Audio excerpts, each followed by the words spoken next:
Next, in selecting of process variables, you should know the different types of factors.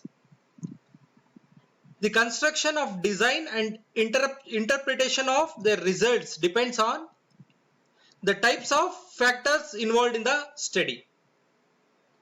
Here, the Six Sigma team should consider the three types of factors. First one is a continuous factors, that is which is measurable. For example, temperature, pressure, wavelength, concentration, etc. The second factor is a discrete factor which cannot be measured here. That is the color of the product, blue, red, yellow, like that. And the third one is ordinal factors.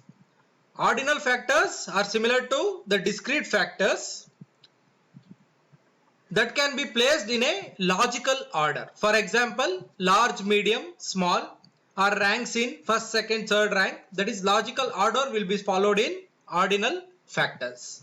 So, in selecting process variable, the Six Sigma team should know these three factors. Next, the third process is to select the suitable experimental design. Before selecting the experimental design, it is necessary to understand the experimental space of the variables in the study. Most of the experiments are carried out on continuous variables, and to show an experimental space where the experiment has to be taken place. For this, you should know the levels of factors. The value given to a factor while running an experimental trial is called as level here. The level at which the experiments are to be carried out is determined by the team before proceeding with the experiment. Normally, when the factors are tested, two levels of factors are considered. One level is the lower level and other is higher level. Where the team considered it is necessary, they may plan to test at a level between low and high level, making the levels of 3.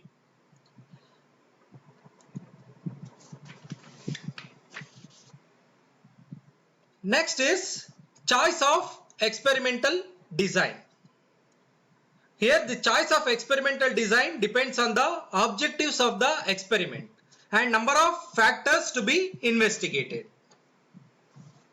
This step is the heart of experimental process. A balance between statistical desirability and cost must be maintained here. All the experimental design should be both statistically efficient and economical.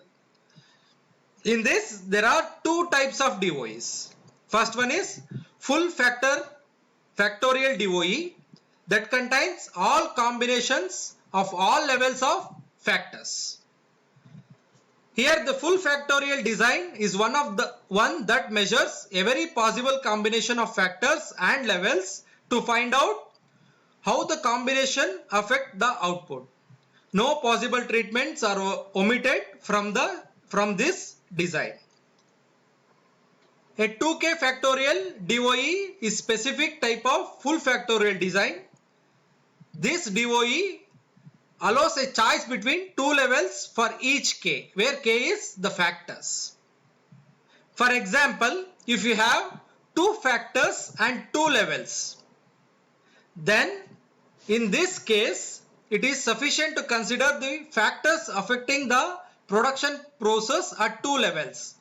The objective is to determine whether any of these changes affect the results of the process.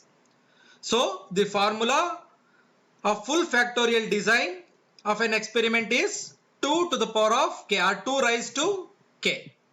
That means I told you, for example, there you have two factors and two levels. At that time 2 raised to 2. That means 4 trial runs should be considered for the example. That is about full factorial design, the first type of DOE. Next, in second type of DOE, it is a fractional DOE which conducts only fewer experiments than the full design. This full factorial design is not always necessary to run each and every single combination of every single factor at every single level in the experiment. So, experiments can work with subject matter experts and analysts to determine which interactions are likely to be negligible. The design is chosen accordingly. The factorial design provides the estimation of main effects and interactions with less resources, time, effort than would be necessary to run full factorial design. The fractional factorial design of an experiment allows performing a fraction of experiment run required for full factorial experiment. In the next step, we can go for the next step, plan the experiment. Planning of experiment is very critical, and many teams carry out the experiment without clear planning, which may result in either failure or heated discussion among the operators or the team members.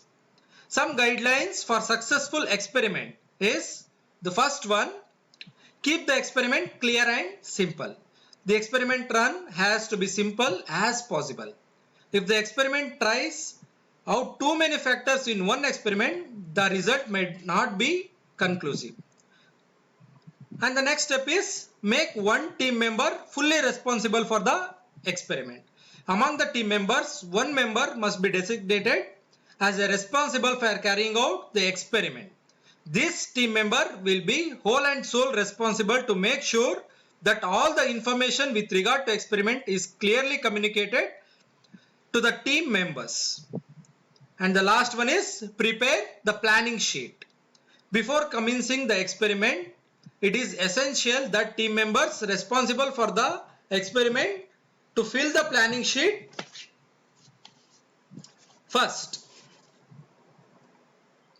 In the planning sheet, you should have a clear time frame. Check with the persons responsible for the experiment regarding the feasibility. Do not change factor during the experiments, and clear safety instructions. Before recording the data, check all the relevant equipment for performance. Check the gauges and measurement devices. Record everything as it happens. Record every data and preserve until experiment is concluded. Reset or rearrange the original state after experiment is over. All this is a planning team. The one team member who is whole and sole responsible, with some team members will do the planning activity here.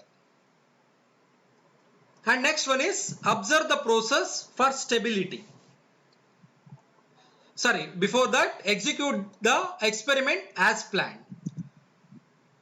All the team members and team leader has planned the experiment, so now they should execute the experiment. Here, having planned to carry out the experiment, make sure the experiment is carried out exactly as planned. If in case there is an interruption due to unforeseen circumstances, record it and inform all the team members. Some important consider while running the experiment as follows. That is randomization, replication, recording. This may happen while executing the experiment as planned. And the next step is to observe the process for stability.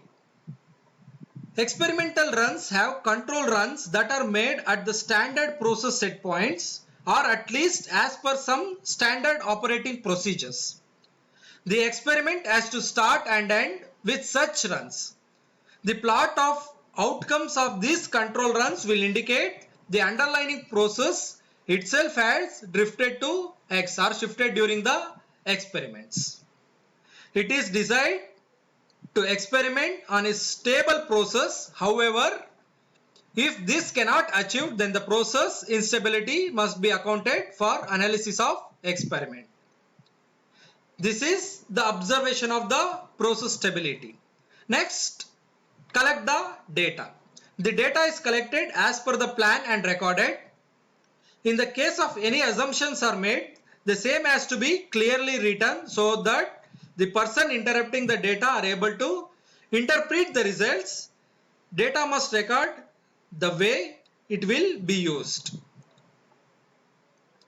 In the case of data to be rewritten, there are chances for mistake to be committed. So, once the data is recorded, no changes to be made. That is collection of data. Next, analyze the data. The right graphs, plots, visual displays of data set can provide insight that go beyond the quantitative techniques are capable of discovering. Indeed, in many cases, quantitative techniques and models are tools used to confirm the extent conclusion an analyst has already formulated after carefully looking at the data.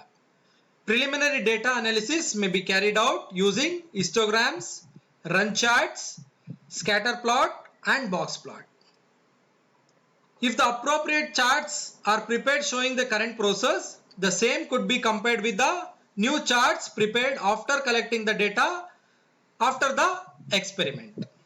A significant advantage of DOE over traditional OFAT, that is one factor at a time experimentation, is that DOE tests for interaction between or among the factors and not just a single factor effects. But in OFAT, the method does not allow experimenters to measure the political interaction effects among the multiple independent variables.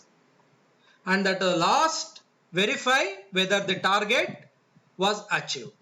Once the charts are prepared, find out whether the experiment achieved the objectives for which it was initiated. And if found satisfactory, the next step is to go ahead with the improvement plan. Assuming that the experiment could not achieve the target objective, it is necessary to repeat the experiment with the different factors and parameters. It is not necessary that every project should attempt to take up design of experiment unless specific project warrants the DOE. These are some steps involved in the design of experiments.